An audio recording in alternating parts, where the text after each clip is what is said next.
Welcome back to the implementation track at Eyes on Dry Eye. I'm Dr. Damon Durker. I will be your host all weekend on this non-CE track. This session I've been looking forward to do for actually a couple of years is to do a technician-focused session because that's such a huge part of the dry eye experience and our success here at Eye Services of Indiana. So I'm very honored, very excited to introduce our panelists for the patient journey, why technicians are critical to success. We have Dr. Selina McGee and Shelbee Thompson, COA, coming to us live from Edmond, Oklahoma. Welcome to Eyes on Dry Eye.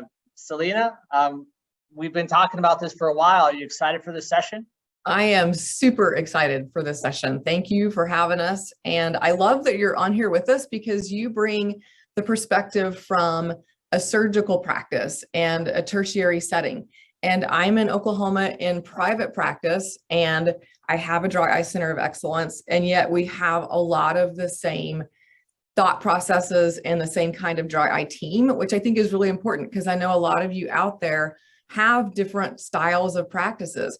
But what we're going to talk about today is going to be critical no matter what your practice setting, so that you surround yourself with amazing people like Shelbee, and I'll let her introduce herself in a second.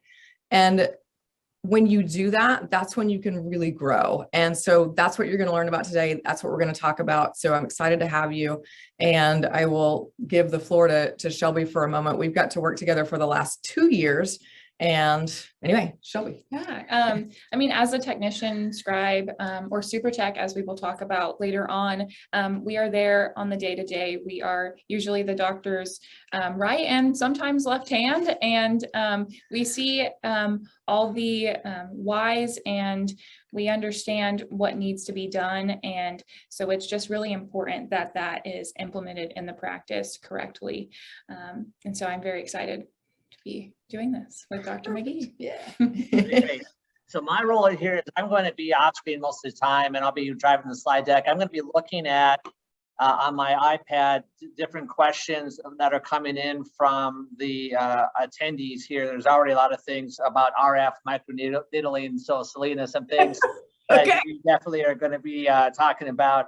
Okay. But I'll kind of hand it over to you as we kind of get started with the patient journey and the technician role. Sure. I'll let you talk about respect and trust because that's a big piece to this. Yeah, so just understanding each other most definitely is the biggest piece, and understanding that some days we may need a little extra push here and there, and knowing whenever we need to step in and comfort that patient. And so that respect and trust is just what allows us to make sure we have clear goals and we share this leadership. And otherwise we are going to get that low engagement. We aren't going to have communication, and then that can derive those people that are in the back of the boat drilling those holes, and we just want to avoid that by all means, and just feel like we are a team.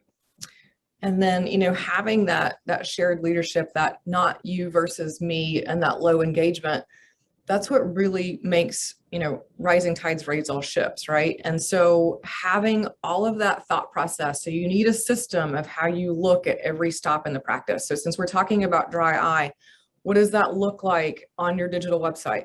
What does that look like with your director of first impressions? That may be the stop where they start the conversation. Hey, 1 in 3 patients has dry eye disease. I need you to fill out this questionnaire for your technician and your care team so that we can best address what you're here for today. And then it moves into the technician. So let's dive into the next topic, Damon, if you'll move us forward. Yeah, and looking at this picture, what I love is, we all want to have the screenshot on the left, right? And we all are going to experience what's going on in the right, which is kind of chaos. But you don't want to start out Monday morning or any day on the right. And then when you figure out you're on the right side, you got to figure out and realize, yes, we're here. How do I get back to being all on the same team? And I'm excited to hear what you guys are doing in your practice to make that happen. Absolutely. So think about your technicians, and this is on their name tag. They are our eye health heroes. And at any given moment, they are a technician, they are the scribe, We do that very specifically in our practice because we want continuity of care from front to back, because there's a lot that happens on the front end of an exam. And I want that same person sitting with me in the chair with that patient to have and finish the conversation. They are the patient counselor, whether that's in the exam, whether it's on the phone, whether it's through Weave, right? They are the dry eye coordinator, the ocular hygienist, and they're the ones gathering the data so that we can make decisions based on that data. This is a lot of things to do. This is a big ask. And so we really have to be intentional and give our eye health heroes full support. We cannot expect them to show up to work on Monday with our new idea and go, great, let's figure this out. And, we're off to the races. And that's where that trust piece really comes in too, because Shelbee will tell you that, I may come back with an idea and she's like, that sounds great, but. Yeah, but I mean, we just have to be able to get each and every one of these technicians on board, and we had to make sure we're using the same language. We're coming at each other with similar, not even similar, just we use that terminology the same way throughout. So whenever we're talking about light adaptive versus a transition piece or something to that realm, you just have to be sure that we're all together, we're all keeping it in the same boat. And Dr. McGee is just nice to keep that going. And we're really intentional about that. So you mentioned, how do we do that on a day-to-day basis? Constant communication. So we started, when I bought my practice 9 years ago, I had 2.5 employees. I've owned it now for 9 years. And I think at last count, we're up to 19 employees. So with each step of that, you have to grow and shift and learn how to interact differently. And you have to over communicate because there's so many moving parts. And so we have a standing team meeting with everyone on Tuesdays. We've had that from the beginning. And then we have specific tech team meetings that Shelbee will lead with one of our other physicians that's in the practice. And we have those group meetings once a week as well. And then we have a leadership meeting. It's a lot of meetings, but this is where we really talk with each other and hammer out these ideas of, okay, let's think about it this way. What's going to work? And somebody can interject and say, well, wait, we didn't think about this. How do we do it this way? So those meetings that we all have, it's a trickle down effect, but those have to be really intentional and time well spent. And so, we have a timekeeper even that keeps us on track for all of those meetings, and Shelbee plays a big role in that as well. And we all have different personality styles and different ways to communicate. So we rely pretty heavily on assessments with each other so we know how to communicate. And, we've all worked in those practices where, it was very top driven mentality, I guess would be a way to say it. We're going to do it this way and we're going to do it my way, and that's just how we're going to do it. But in where we work now, it's very different. And yes, I might have the big idea. That's my job as a CEO, but they're going to get in the weeds with me and figure out how to actually execute the idea. And the eye health hero is instrumental in our dry eye clinics. We cannot do what we do without them. And especially when you start doing a lot of education, because it takes time, right? To talk about, we're going to start you on this drop. You're going to use this nose spray this way. We're going to schedule you for this kind of in-office procedure. That's not me going over all of that. That's Shelbee going over all of that. I walk out of the room and then I turn it over to her, and those conversations, she's built the relationship with the patient. Sometimes I'm even just like the side part of the conversation. And it's really key. Yeah, I mean, from the jump, we are aware of what we need to address with that patient based off of all of our checklists. And so going through any of that, we're able to decide, okay, this is the next step that I'm going to do. We need to add some extra testing in here, and we're going to walk that patient along as we're doing that and instruct them on the why we're doing this. And so they're understanding, okay, this is important. I'm doing this for a reason. And from the beginning, it's an important piece. It's not only an important piece when the doctor walks in, right? That's a very big deal, is for the patient to understand, wow, okay, this is addressed from the beginning. It's not only addressed at the very end of my exam. And there's a lot that goes on with a dry eye patient, right? And so the more that our patients hear the same messaging at each stop, then they're going to walk away with better education. And I get comments every day from my patients. They're like, wow, Shelbee explained this so well. Tyler explained this really well. They've already explained why they're doing each piece of that data collection, so that when I walk in the room, it's truly, okay, we have all this information. Now I'm going to be able to educate the patient. They've already done all of the why and all of the heavy lift. And that's what the role of the eye health hero really has. It's super key to building your dream dry eye practice. So Selina, with what you've described as Shelbee, and then I heard the name Tyler, how many of these eye health heroes do you have in your practice presently, and how did that evolve over time? So presently we have four and a half, really, Yeah. 4.5. And, we started with one. So we started with one, and there are still moments, even with that 4.5, where I may not have a scribe because we've gotten behind, or something happened in our system and I lose that piece of it. So you still have to be flexible and adaptable. And of course, people are going to have reasons to not be at work, and you can't let your whole clinic fall apart. So you start with one, and you build that, and you have somebody that is a lead like Shelbee, who trains all of the other technicians. So she's completely in charge of our education of our new techs that come on. And we hire for not skill, we hire for personality, and we hire based on how they learn. I mean, Shelbee was trained, but I think you're the only one at this person, right? Yes. So she's the only one that had prior experience, and of the 4.5, no one else did. So she's totally in charge of how everyone gets trained.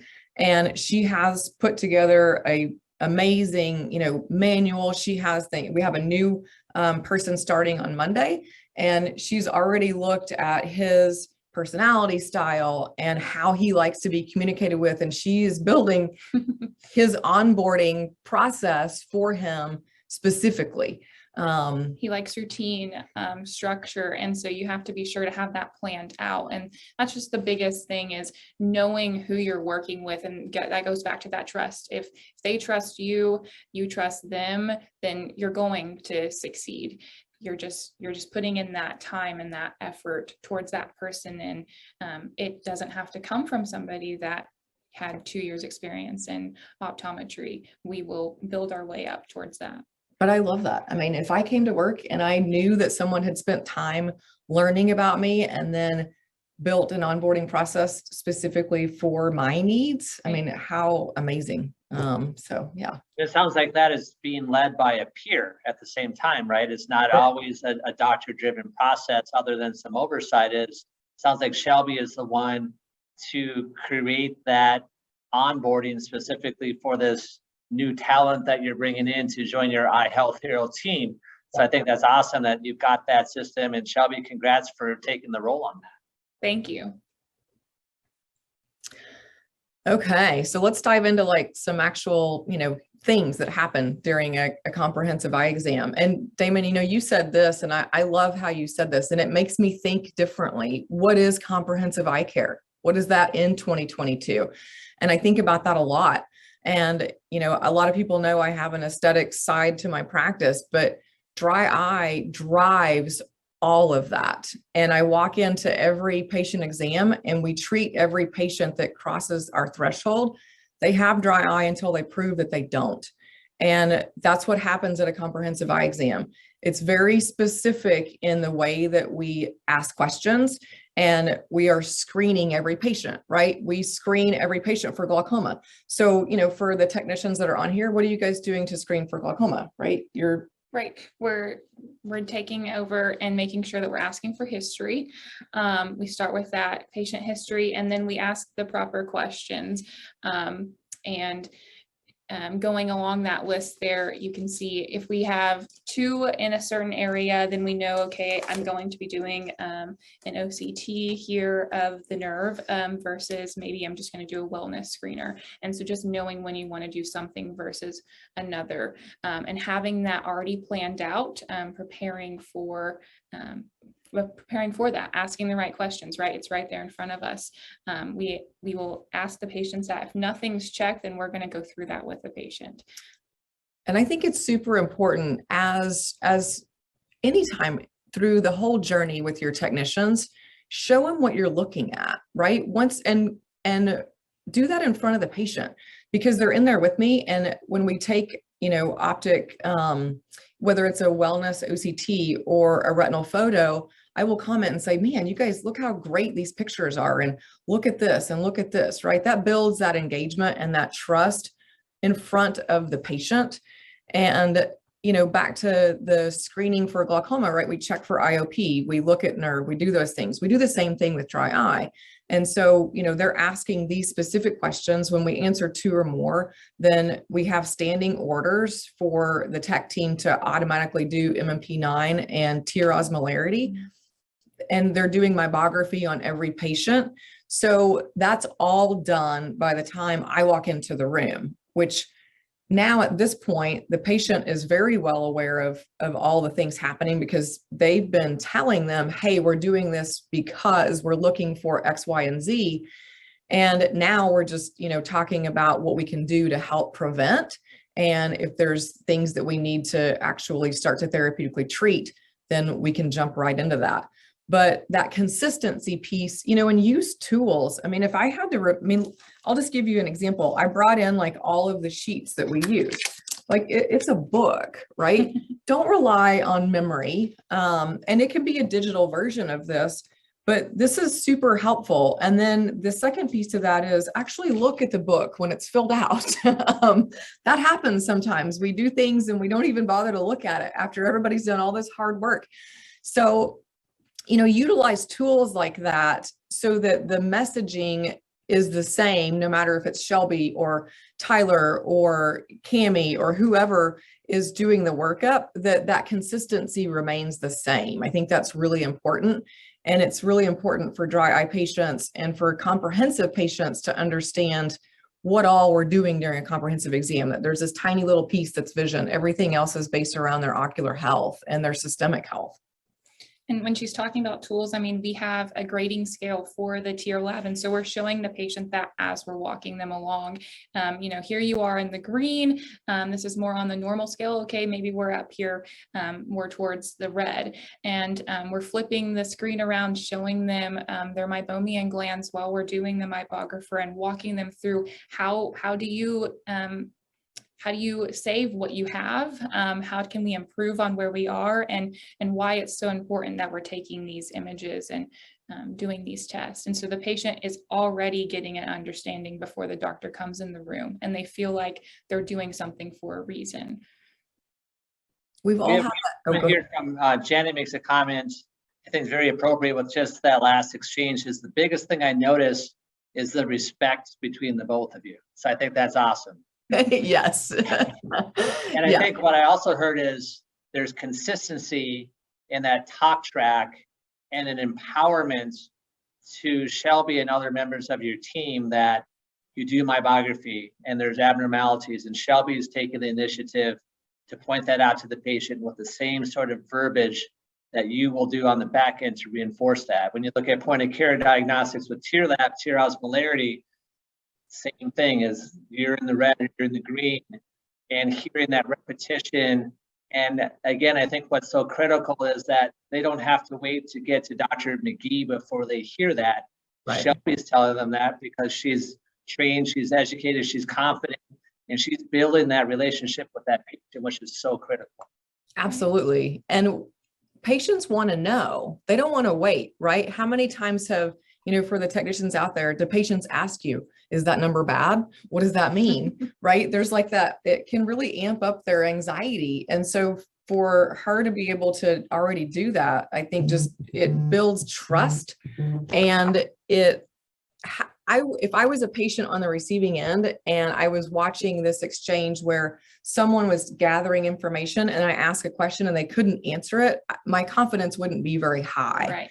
And I think that's really a key piece to this and why that is so important. How you engage with the patient is going to set the doctor up for that success in the exam lane for sure. If you aren't sure what you're doing, that patient is losing all confidence in this practice from the jump. Yep. So that's so true. And I forget that because we think by the time we go in that, we're going to come in like a knight in shining armor, right? But sometimes the exchange can either go already south and we're trying to undo things, or in our case, because we've really invested in our team around us, I get to basically come in and just tie it up in a bow. Yeah.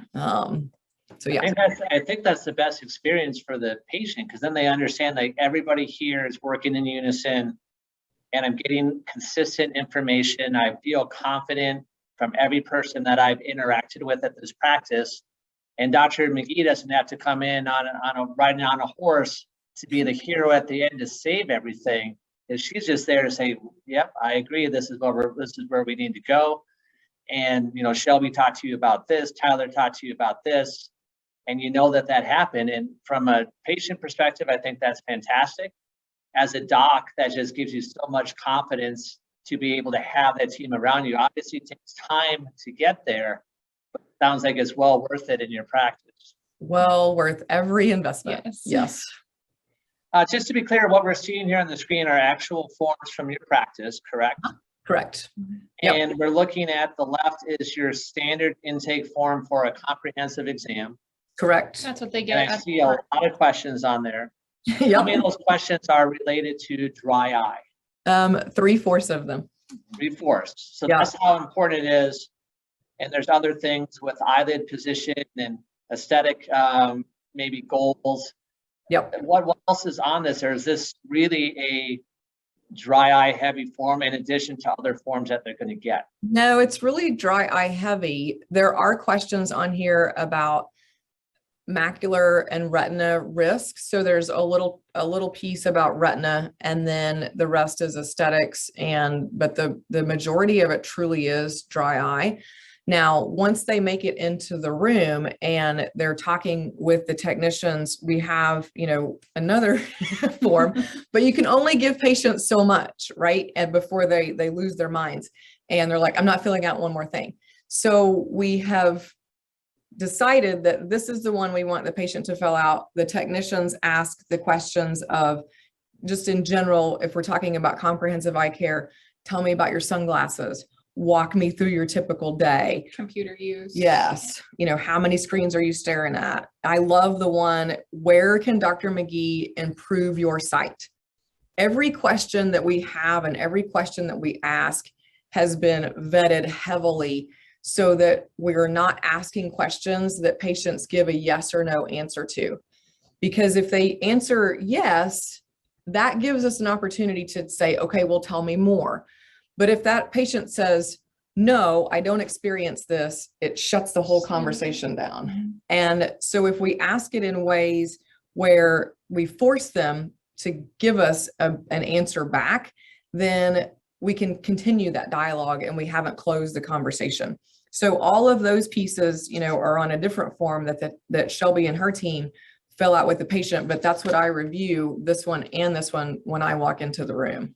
And it's just a good guide to have. I mean, on a day-to-day basis, so much is thrown at a technician. And so just having that security, okay, I have these questions here, I know where I'm starting at. And it's a really good training tool for sure, to make sure that we're asking the proper questions and providing the patient with proper treatment steps. Well, and it gives you, like she said, it gives you a cheat sheet. I mean, when we shifted our language from, and I'm reading off of it, we shifted our language from light adaptive lenses. It honestly took me about 3 months to get that in my talk where it was natural and where I didn't have to remember it. So this I relied on heavily to help me with the right words. And because we have the right words on each one of these forms, then we're all saying the same words. And that really matters with that continuity, especially with dry eye. I mean, imagine if you have a patient that's experiencing her saying, well, you have this, we're doing this testing for dry eye. And Tyler might say, well, you have an ocular surface problem. And then I come in and say, well, your blink rate is blah, blah, blah, and it's doing this, right? There's the patient's like super confused. They have no idea. And we're all thinking we're saying the same thing, but we are not to the patient. And that's why I like these forms with carefully chosen words that we practice and role play at some of those meetings, and we hold each other accountable. I mean, when I don't do my job, everyone else has trouble doing theirs, and they're coming and saying, hey, you got to say it this way. Right. Yes, and it's tough feedback sometimes, but it's for the betterment of all. Right. And I think role playing is pretty critical. Yeah. yes, for sure. So open-ended questions, intentional in terms of how you are building the exam and building that patient history. I think that's great. We do have a question from Courtney. Okay. Do you need an esthetician at your office too, or is it all clinical technicians? All clinical technicians. I do have, so Shelbee and Tyler are both laser certified to perform. They've been trained on IPL laser radio frequency. There are different pieces of that they do as an extension of me, but I don't have estheticians in the clinic. It's all medically based. Great. I'll let you talk about this one because this is really what you're, working on every time the patient comes in for those follow-up visits. So we start with that first checklist at the front desk, and we base our questions off of that, right? And we know what our next steps are going to be based off of those questions, but we do have to get some patient history out of that patient, and that comes mainly from the questionnaires, but a lot of times just through getting to know that patient, sitting down with them and asking what their chief complaint is today. We're going through asking them on their compliance end. Are you compliant with your medications? Are you using your drops appropriately? And if not, why?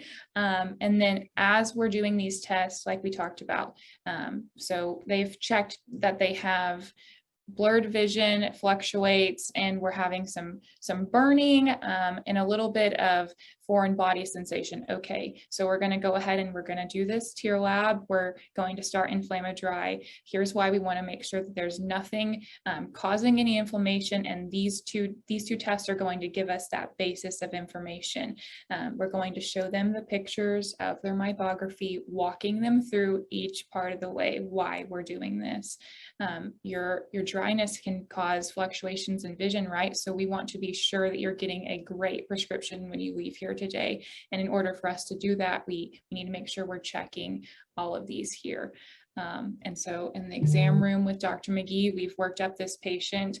We're giving her a rundown of this is the patient's complaints here today. And then we're going in and scribing for them as well. So we're prepared. We're getting out the vital, the dye. They have trichiasis, maybe we need to pull a lash because that's bothering them. So we're preparing we're getting everything cleaned and just having it out ready for her. Having the forceps ready. Yeah. Like, they know, like, I mean, because those jewelers are like so easily damaged. And that's one of the most frustrating things is when those tips are bent. So, I mean, they are like literally my right and left hand, and they know that before I ever walk in. They've got everything like laid out.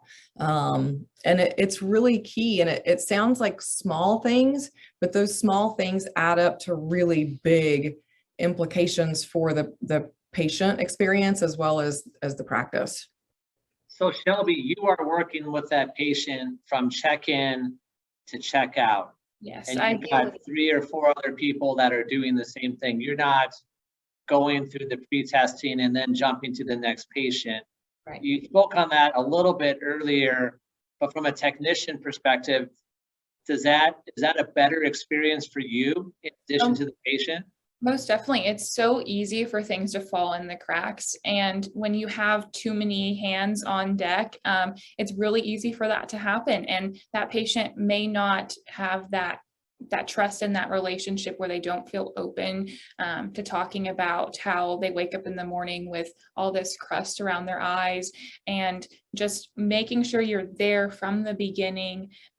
Just ideally, you just don't lose anything along the way. You're there, you're that support with that patient, and you can bring things up in front of the doctor that maybe that patient isn't saying in front of them, and kind of drive that out of them a little bit more as well. I love it because we're not playing the telephone game, right? We've all played that where I whisper in her ear, and by the time it gets to the fifth person, it's a very different message. And when you have someone on the front end and the back end, like she said, there's nothing that's going to fall through the cracks, because it's really hard to relay all of that information, even in an EMR and all the things. There's harder pieces to that. So when she's sitting in the chair next to me and she says to the patient, remember, Mrs. Jones, you told me about, you were having this issue in the morning. Tell Dr. McGee more about that. That's huge. Our communication I can't is overstate so that. important. I mean, I cannot tell you how, probably not little, but when you're putting all this into an EHR and EMR program, it's so easy to overlook those things, and communication is so vital. And that's why it's nice that we all have this same routine, and we are talking about the same thing. It's consistency and communication. Here's a question that I have. I don't think I've ever asked you. I'll put you on the spot. So do you like knowing what the patient outcome is? Does that keep things fresh? Oh, yes. I mean, to just your understanding, you have to come at it as, I know where I want this patient to be, right? And we want them to be at this place of comfort and just getting relief. And that's the best way to come at anything. Love that. So I'll take it a step further. Let's say they see Shelbee and they were in for a dry eye indicated visit, and they go through the testing. Maybe this patient even opts to have some sort of treatment, whether it's done, that day or a different day. Let's say the patient's coming back for their next scheduled dry eye indicated visit. Does that patient get attached to Shelbee on Dr. McGee's schedule, or does that patient go back into whoever next up is going to be the one to work with that patient? So it goes back to whoever's next up to work with that patient. Mm-hmm. If we're doing procedures, that is typically going to be one person. So I have an aesthetics lead and that's Tyler. And so if we're doing IPL, if we're doing radio frequency, everybody still does tear care with the patient. Tear care. But so it kind of depends, but if they're coming back just for a dry eye initiated visit that we're doing therapeutics, that's going to go back into the general role of everyone. Yeah. I can't think of what that word is. But if that patient's needing advanced therapy and everything you described, I think are self-pay procedures likely in your practice, for that patient experience, that same technician is kind of with them all the way through. Yes, and you have a lead on that, but then the other 4.5 people that are in the same role as Shelbee, they may be seeing that patient 5, 6, 7, 8 times over the course of a few months. Correct. And so if we're doing an IPL series, which is typically 4 to 5 of those treatments, that is the same technician every single time. I think it's wildly important to make sure, and Shelbee and I ran into this a few weeks ago, that you have one person that's still cross-trained enough to function in that clinic, right? Because Tyler had to be out on an emergency basis, and it had been a few months. It's been 6 months, maybe. Yeah, it goes back to how you're trained. And just the way that you go about doing that, and knowing that you know what you're doing, right? You just have to have that little bit of refresher to get you there. And to talk about, I mean, all of our technicians are doing the same thing. We are asking those consistent questions. We're trusting that the techs aren't leaving anything hanging. And we're going to call them out on that. If we didn't put a drop in testing that should have been done before the doctor came in the room, okay, we're catching that, we're talking about it and asking why, because we want to make sure that we are correcting things as we see them happen. Change is definitely something that we embrace, and we are changing and adapting wherever we need to. Good stuff. Love it. You know, and we talked a lot about asking the right kinds of questions. I love that first one, you know, where can Dr. McGee help you see better today? You know, if you come in with, are you having trouble with your vision? Yes or no? You know, every question that you ask, if it answers yes or no, go back and figure out how to ask it in a way where you don't get that answer. Because again, that just shuts the conversation down. And we talked about that quite a bit. Yes. So this is really important. And I started the conversation with this on setting up the patient experience. You have to think about every patient interaction through their whole entire journey, from the digital footprint all the way to after the patient leaves the office. And for me, I want to set that patient experience up with a completely aligned team and everybody talking the same language. And I think to be kind is to be clear, and to be clear is to be kind. One of the things that really has helped us and has helped educate patients in the chair, and that's so important that patients hear things in a way that they want to be communicated with, is during the refraction. And this sounds really crazy, but you can see personality types behind a refraction. And we rely pretty heavily on something called DISC. So there's 4 personality types, so we all have one high one and one secondary one. But I listen for cues to tell me how to interact with this patient. There's the Ds, which are the doers. They like things very concise. They are in a hurry. They do not want details. They're behind the phoropter before you can even get to the next thing. They're already ahead of you. You're not going to go into 5 minutes of detail of why their meibography looks like this. You're just going to tell them what to do about it and why. Your eyes are your talkers. They're the ones that you're putting the phoropter in front of their face and they're still talking. And you're like, yes, yes, I love this story. And they're still talking. Those are the hardest for me, just because sometimes you have to figure out how to eloquently interject to get where you need to go. That's where your scribe can definitely help. And then your S's are people that are very safety oriented. They don't like change. They're behind the phoropter saying, I think I'm failing this. Like, can I do bad on this refraction? I don't feel good about this. I'm not confident. That's an S. Those are patients that you need to slow down. You change your body language. You sit in the chair. You ask, how are you doing? Does this make sense? There's no right or wrong answer. There's no right or wrong answer. Did I explain that well? And then you have your C's, who need all of the information before they make a choice. Those are the people that are looking at the O and the H. Well, should I look at the O and the round letter? Should I look at the H and blah, blah, blah? They need all of that before they'll answer, right? Those are the patients that are going to ask a lot of questions before they make a decision.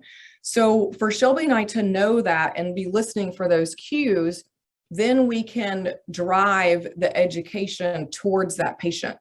For somebody that's a C, I'm going to have to leave the room and move on to the next patient. But that's when I empower her to get in the weeds and ask all those great questions. And she's going to make them feel really confident and comfortable with the decisions that we made. Yeah, we'll leave them with their checklist. Everything is highlighted and marked off with what they're getting today and why. We're talking to them about where we're calling that into. We're telling them where they can get these tools. Typically, we keep most of them available to be something they can get from our office. I think that that's really important too. Just that comfort in mind, knowing I can leave with what I need today. But most definitely, there are plenty of times whenever that doctor does need to move on. And so just being able to trust your scribe, to give them the correct tools and all the information to make sure that they're doing what they need. Because if they don't follow up on their end with making sure they're using their drops or their heat mask at night, then when they come in for their follow-up visit, it's like, well, I'm not feeling better, and why? Well, you're not feeling better, and why is because you didn't follow up with those steps that you really needed. So making sure that that is given to the patient and understood on the patient's end. No, I think that's great. I've never really thought about in my practice, where we don't do a lot of manual refractions, is helping to shape your conversation for what the dry eye education is going to look like on the back end of that. So one of my challenges, maybe seeing a little bit higher volume and having a even larger technician staff, is I have to make that connection very quickly without a lot of cues to be able to help me understand which of those four the patient is. And usually after I can get a couple minutes into what I'm doing, I go in that same direction. I'm not as thoughtful or intentional about I think probably in your mind, bucketing the patients is, oh, they're definitely a D. We're going to be moving in this direction. I need to think about that a little bit more, but I think that's fascinating that the refraction is kind of lining you up for that. Yeah. And I mean, the other thing too, because in a different practice setting, you're right, you're not doing that piece of it, but your technicians are going to know, they're going to listen for those cues. She knows before I ever walk in the room and do the refraction. And we probably already told her, hey, Dr. McGee, maybe she's skeptical about this. You're going to have to really explain to her, yes, your meibomian glands are here, and we are losing those. And the only way we can make sure that we're keeping those is with the proper treatment steps. And here's why. It gives you a leg up, so you're not scrambling for those 2 to 3 minutes, and you can make that really impactful. And you come in and the doctor's giving them what they need. They're giving them that reassurance, right? Or they're jumping right in and saying, okay, here we go. Let's get you taken care of. Yeah, a comment from Matt here. He loves disc profiles. That's awesome. So I really think that's a great pearl takeaway from here. Let's go ahead. We just have about 5 minutes left in this session, if you can believe it. The time is flying by. I mean, so, we're kind of the big finish here in terms of what we want to do to kind of bring this all in on the patient experience and how the technician is going to influence that. And we talked about this. This is the last piece. So this is what the scribe has in their hand when they hand this off to the optician, sometimes to the person checking them out. But this is another cheat sheet. We talked about the patient's going to need, Refresh Plus or whatever, a dry eye mask and et cetera. That's already checked so that there's no drop in communication between what happened in the exam room to what happened at the front. And a lot of times, as I'm educating the patient or doing something with the patient, Shelbee or one of the technicians is already pulled all of that. So it's already in a little basket for the patient. So these kinds of tools are just really your best friend in keeping that communication going. And at the end of the day, you want to anticipate. I mean, I think the hardest thing, and Shelbee will echo this, she's really good at it. She knows what's happening in the clinic. She's got eyes all the time. Okay, this patient got here early. This patient got here late. Dr. McGee's running behind. This person needs this contact lens. And she's constantly looking to fill those gaps of, you need to go here, you go here. I mean, it's almost like being a traffic cop. Right. And knowing when to utilize those maybe fallback areas. If you have an extra room, we're going to go ahead and get you your vision checked and take down some testing in there. So just being prepared and anticipating for sure. Yeah, able to improvise and make it I think the picture at the front also in the rowboat, sometimes that rowboat's real smooth, but it's because we're all underwater doing this, right? But it looks good on top. For sure. So to kind of wrap up here, our takeaways, essentials for success in terms of improving the patient outcome and experience through the technician role in your practice. Selina, what are some of your take homes here? you have to have systems, and don't feel like as the doctor that you are the one that has to create all of the systems. The people around you, I promise, are smarter in their systems than you are. So stop doing that by yourself and getting overwhelmed. Let them help you build these systems. And when you have those, that's when you really get some great traction. But you have to be intentional about the systems, but utilize amazing people. As soon as the doctor leaves the room, they're saying, okay, none of that just made sense. Can you talk me through that again? So we see what the patient isn't understanding, and so we can point that back out to the doctor, and just bringing those points up. Okay, this patient didn't understand that, so we really need to talk about how we're delivering that. And for the doctor, when your technician and your scribe says to you, hey, this fell flat, you need to take that to heart. Don't be defensive and be open to that, because they're truly trying to help you. And I can't state that enough. You have to be open-minded and open to that kind of feedback, but it's super, super important and will build your practice. It's a hard thing for some docs, for sure. Is in my clinic, we have a similar relationship where if I didn't get through to the patient like I was hoping to, my technician team will spend some additional time and occasionally come back to me and say, hey, Dr. Durker, they just weren't getting that. So I think it's having that trust and that confidence and that respect for one another to be able to have this two-way communication so that you can continue to elevate your care that you provide. And I think the patient is the one that wins in the end. Absolutely. Any final thoughts, take home pearls for implementation of a eye health champion or hero in someone's practice, wherever that may be?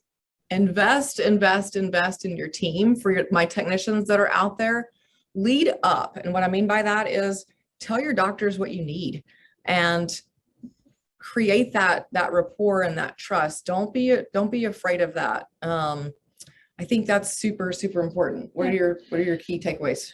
Respect all moving parts in this process, because each step has a lasting impact, and what you do in each of those areas are going to leave with the patient. And that consistency and the respect and the trust will be relayed throughout that exam, and your patient's going to leave well educated and accomplishing everything that they came in, plus more that they didn't even know that they needed. Yep. Great stuff. I know I have at least 2 or 3 to-do items in my clinic take away from this session, so that is fantastic. I think this was a great interactive session. Thank you so much. I do have a bonus raffle code. This is our second one of the day. Our bonus code is osmolarity. We talked about that today. It's your lab. We're using that in my practice as well. Osmolarity is your raffle code bonus. Ladies, thank you so much for being part of the implementation track on Eyes on Dry Eye. Thank you for having us. Yes. Good luck.